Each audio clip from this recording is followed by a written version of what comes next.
Yesus di dalam rumahku, senang-senanglah, senang-senanglah, senang-senanglah. Yesus di dalam rumahku, senang-senanglah, senang-senanglah. Shalom adik-adik, gimana kabarnya nih? Minggu ini kita ketemu dengan sahabat saya, Mbak Grace, untuk sekolah minggu pada pagi hari ini. Sebelum kita mulai sekolah minggu pada hari ini, kita akan naikkan satu pujian yang akan dipimpin oleh teman kita.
Yesus bersabda, bukankah Yesus bersabda, damai yang diberikan kita, mari kita bersukaria. Bukankah Yesus bersabda, damai yang diberikan kita, mari kita bersukaria. Nah, sebelum kita mendengarkan firman Tuhan pada hari ini, kita akan berdoa pembukaan dulu.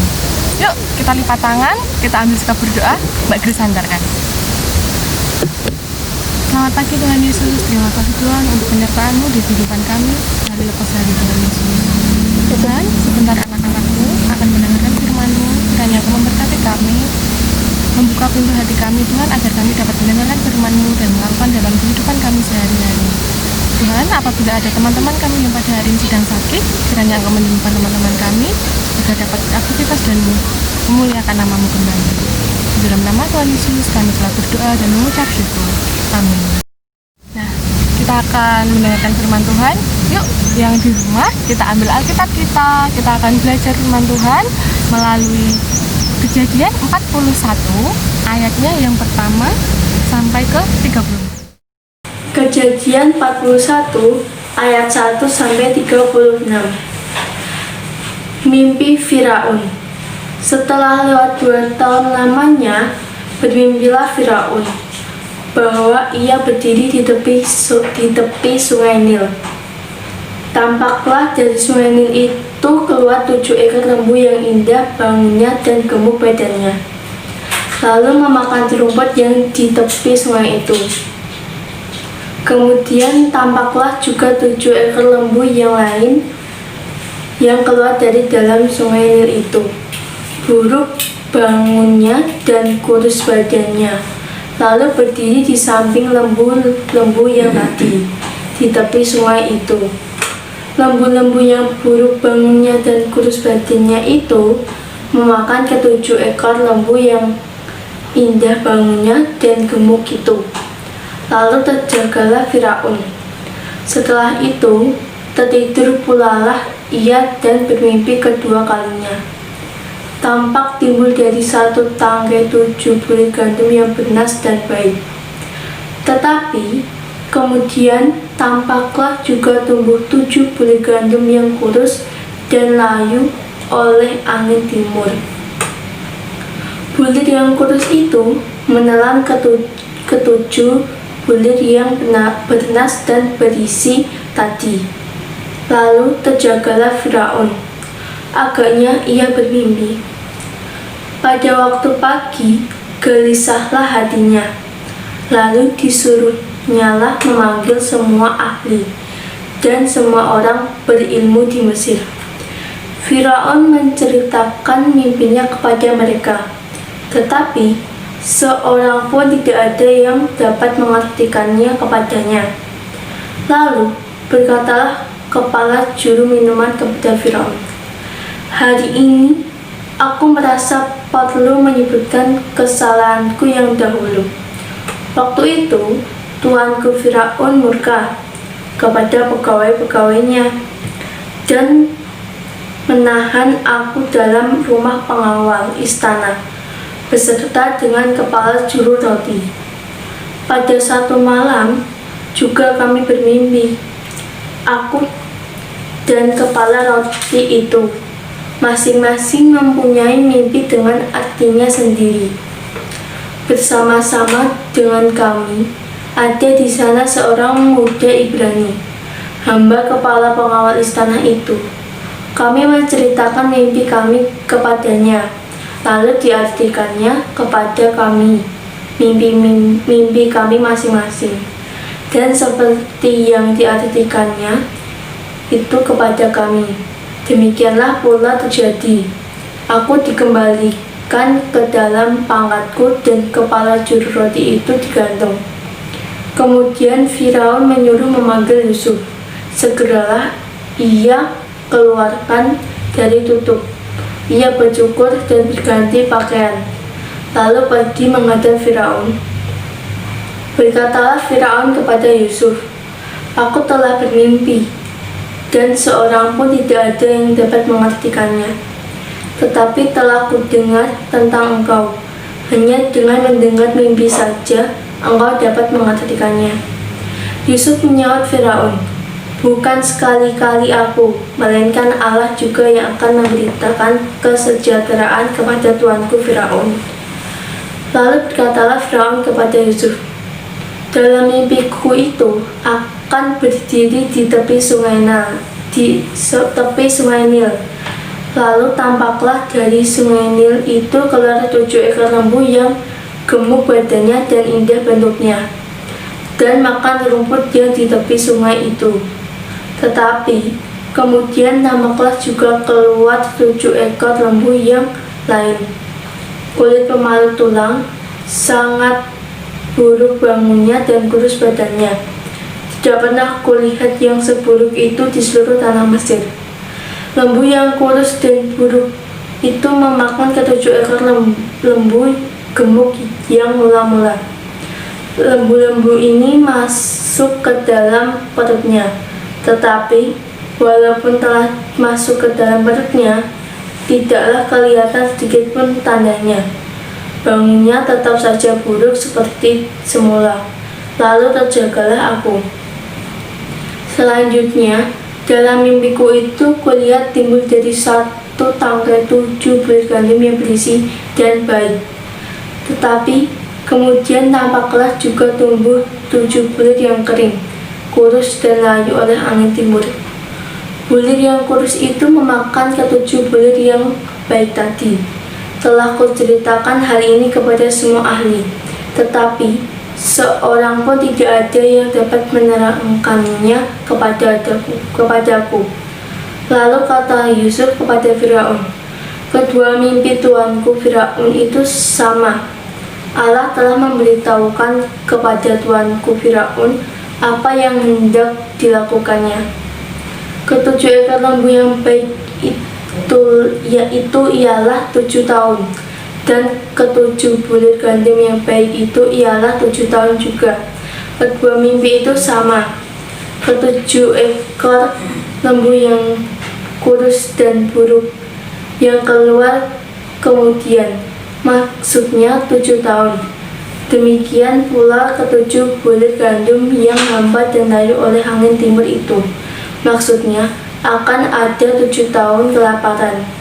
Inilah maksud perkataanku ketika aku berkata kepada tuanku Firaun, Allah telah memperlihatkan kepada tuanku Firaun apa yang hendak dilakukannya. Ketahuilah tuanku, akan datang 7 tahun kelimpahan di seluruh tanah Mesir. Kemudian akan timbul 7 tahun kelaparan.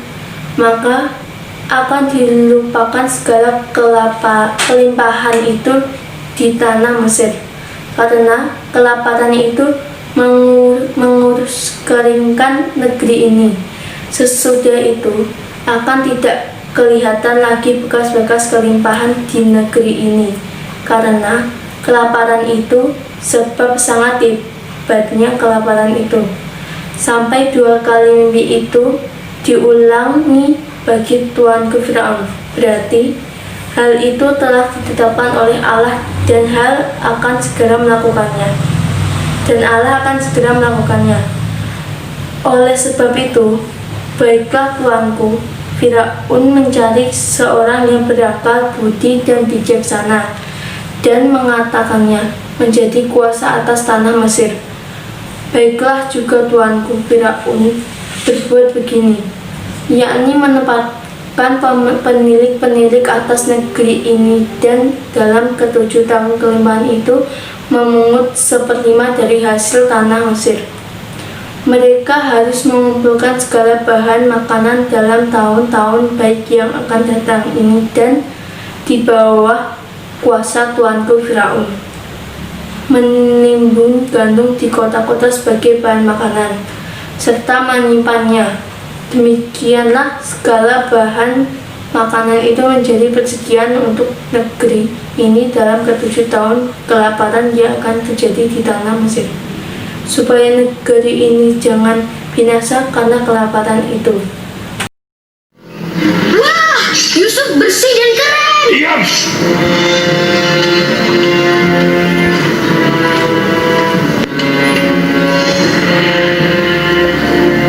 Aku mendengar tentang dirimu kau dapat menafsirkan mimpi. Betul begitu?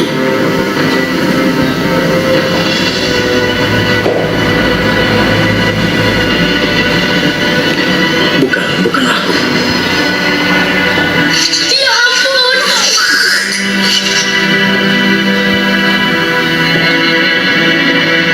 Allah yang akan menjawabnya, Firaun.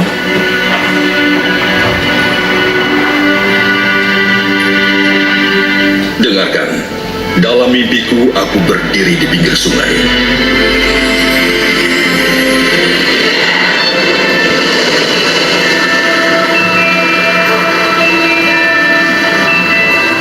Tiba-tiba 7 lembu muncul dari sungai. Indah bentuknya dan gemuk, makan rumput di tepi sungai.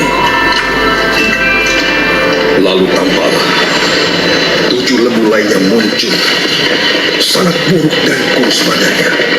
Tidak pernah kulihat yang seburuk itu di Mesir. Lembu yang kurus dan buruk memakan habis 7 lembu yang gemuk itu. Juga dalam mimpi kulihat satu tangkai 7 bulir gandum yang berisi dan bagus. Tetapi kemudian ada 7 bulir yang kering kurus dan layu oleh angin timur tiba-tiba mencuat. Lalu yang kurus memakan 7 bulir yang baik.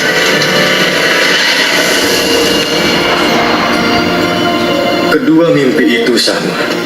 7 lembu yang baik adalah 7 tahun, dan 7 bulir gandum yang baik juga 7 tahun, dan 7 lembu yang kurus dan buruk setelahnya juga 7 tahun, dan 7 bulir gandum yang hampa dan tertiup angin timur adalah 7 tahun kelaparan.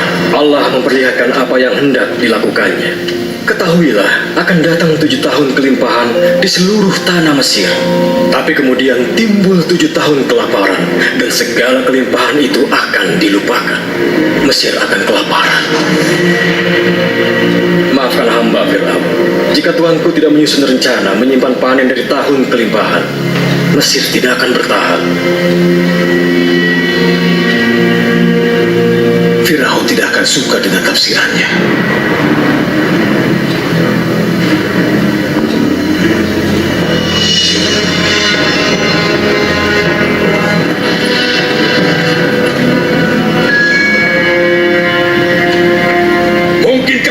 Mendapat orang seperti ini yang kehidupannya dipenuhi dengan roh Allah. Karena Allah memberitahu ini kepadamu, Yusuf. Tidak ada orang yang lebih bijak untuk kujadikan pengelola. Kau akan mengawasi tuayan dan menyimpan panenan untuk masa kelaparan. Kau engkau akan menjadi gubernurku, tangan kananku di Mesir. Semua orang harus tunduk padamu.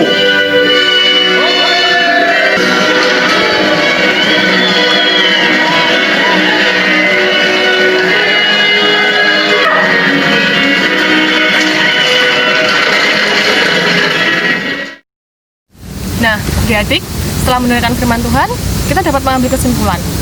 Seperti halnya Yusuf yang diberi kemampuan dari Tuhan untuk menafsirkan mimpi, sama halnya dengan kita. Kita diberi kemampuan untuk kita salurkan kepada teman-teman sekitar kita. Misalkan yang pandai menari, kita bisa menggunakan kemampuan kita menari untuk menghibur orang lain, untuk berpelayanan di gereja, dan masih banyak lagi.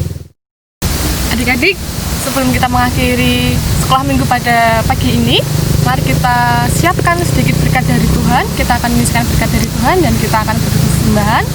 Sebelum berpersembahan, kita akan naikkan satu pujian yang akan dipimpin oleh teman kita.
Adik-adik, kita sudah mendengarkan firman Tuhan, sudah memuji nama Tuhan.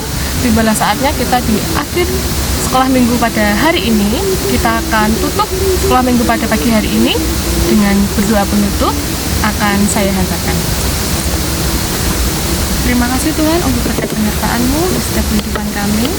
Terima kasih juga Tuhan untuk hari ini Tuhan, meskipun kami harus melakukan sekolah minggu secara daring, kami bersyukur Tuhan kami telah belajar memuliakan nama-Mu di hari ini Tuhan Yesus. Tuhan, kiranya Engkau memberkati kami Tuhan di setiap kehidupan kami, kiranya Engkau memberkati kesehatan kami, keluarga kami, dan studi kami Tuhan Yesus untuk adik-adik kami di rumah. Tuhan, berkati dan lindungi juga selalu kami. Dalam nama Tuhan Yesus kami telah berdoa dan mengucap syukur. Amin.